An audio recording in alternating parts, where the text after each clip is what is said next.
Estimadas alumnas y alumnos de licenciatura en Derecho, de seminario de tesis, sistema escolarizado y ejecutivo. Este es el video número 2 o la segunda parte del que hemos titulado con la pregunta siguiente. ¿Hemos presentado correctamente el planteamiento del problema u objeto de estudio dentro de nuestra tesis jurídica? En un video anterior hablamos acerca de que identificar un problema y formularlo con precisión no es una tarea sencilla, que a esta fase del proceso metodológico y además mental se le denomina aporética. Es una parte más difícil, si no es que la más difícil de todo el proceso de investigación, y Tantalian nos dice lo que coincide con la realidad, que no existen procedimientos fijos para detectar problemas. Esto va a depender del talento del investigador, o sea, de la propia personalidad del investigador, del estudiante, desde su contexto, ¿ok? Vuelvo a reiterar, desde el contexto cognoscitivo del estudiante, que no puede ser sustituido por una regla aritmética, mecánica, no existe. Va a depender del contexto, de la experiencia del estudiante o de la estudiante. A partir de entonces, en este video, tenemos establecido lo siguiente: el problema u objeto de estudio se plantea desde el contexto del investigador. En mi opinión, esta parte es importante conocerla y mantenerla en la mente como un argumento que seguramente vamos a necesitar al momento de externar en un coloquio, en una defensa, de un examen recepcional de nuestra tesis.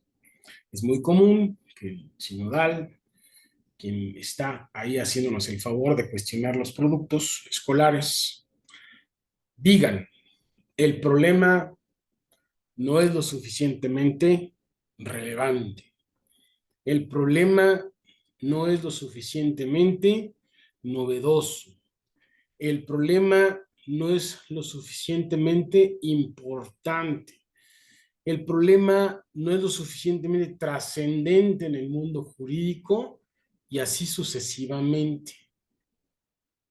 Pero hay que entender, la teoría, la doctrina nos lo dice y la propia experiencia. El problema y o el objeto de estudio se plantea desde mi contexto, desde mi propia personalidad.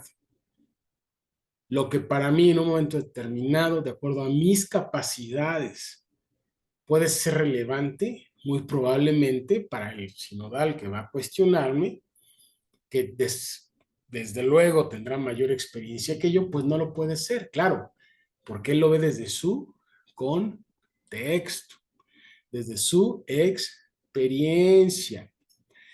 Entonces, de acuerdo a Tantalian, se ha dicho que los problemas no surgen, o sea, no son impersonalmente dados al investigador, sino que el estudioso, desde sus conocimientos, desde su curiosidad, desde su óptica, desde sus estímulos, sus tendencias, es decir, sus intereses, registra y busca el problema. ¿Ok?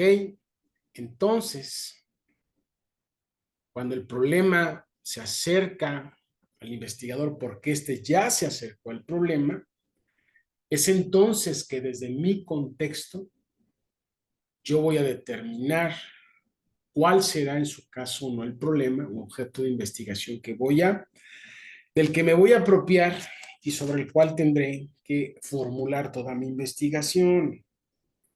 Ahora bien, el doctor Guillermo Orozco Gómez es un investigador del Sistema Nacional de Investigadores nivel 3. Dice, de acuerdo a Olvera, lo siguiente: señala que cuando el investigador inicia el proceso metodológico de investigación, primero tiene una intuición, algo intuye.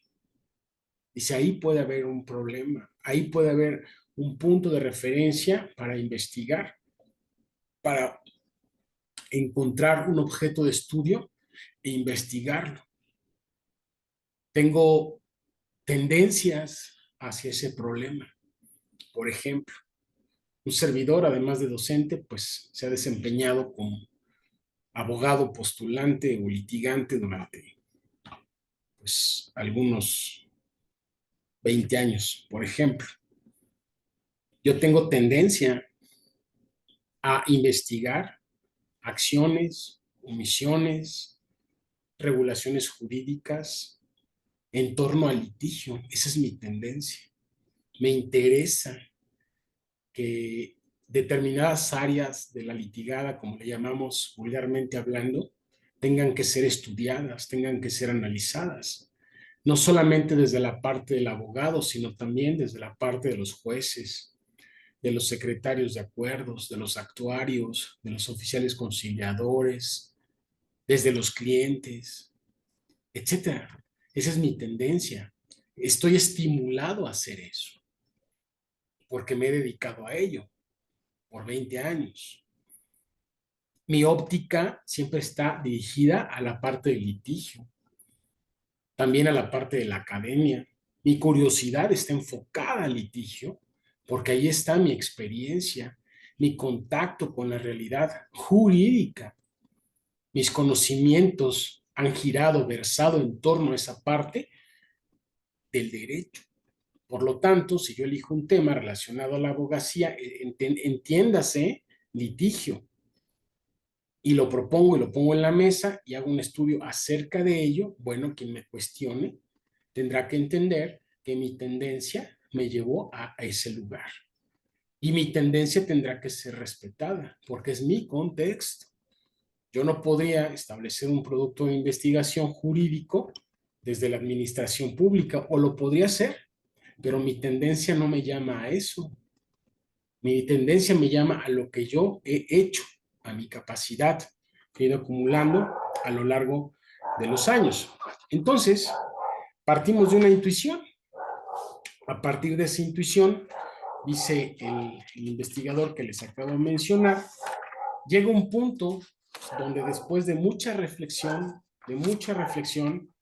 llega un punto donde el investigador, el estudioso, dice literalmente, aquí está el problema. Hemos encontrado el problema con la suficiente claridad a partir de esa intuición que nos dice, tenemos el objeto de estudio sobre lo cual vamos a problematizar y vamos a iniciar nuestra investigación. Dice el citado investigador, él considera que está concluido, ya identificado el problema de investigación, el objeto, cuando él siente que quedó, no lo digo yo, lo dice un investigador de alto rango, cuando el estudioso dice, siento que ya quedó, o sea, es un sentimiento, una sensación que me dice, ya quedó, a partir de ahí puedo estar seguro que mi problema de investigación está listo para poder ser estudiado.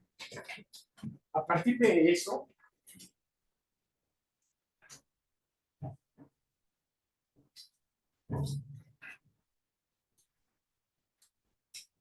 a partir de esta idea, vamos ahora a la siguiente pregunta. ¿Cómo plantear y presentar entonces un problema u objeto de investigación de forma adecuada en nuestra tesis?